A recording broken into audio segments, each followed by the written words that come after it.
बेटी की विदाई में 4 चीजें नहीं दी जाती। कितनी चीज नहीं देते? 4। पहली, झाड़ू। क्या?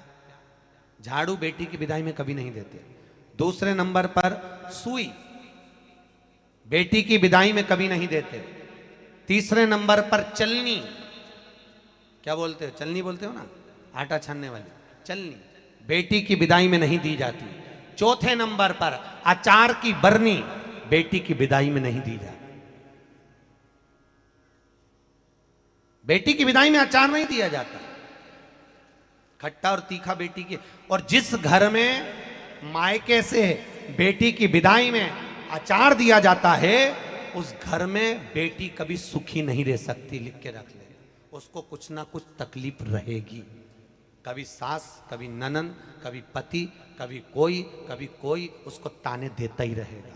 वो सुखी नहीं रह सकती। अगर घर में किसी से सुखी रहेगी तो शरीर से सुखी नहीं रहेगी। अगर मायके से अचार बेटी की विदाई में दिया गया है तो। अब कई बेटियों का तो बड़ा शौक रहता है, क्योंकि बेटियों के जो ससुर होते हैं ना, ये लोग बड़े होशियार होते हैं। ये कहते हैं बेटा तेरी माँ के हाथ का अचार अच्छा लगता है, जरा बनवा के लिया। अब इन मूर्खों को समझाए कौन कि अचार तो खा लोगे पर बापड़ो पचाओगे कैसे? खाना सरल है, पचाना कठिन।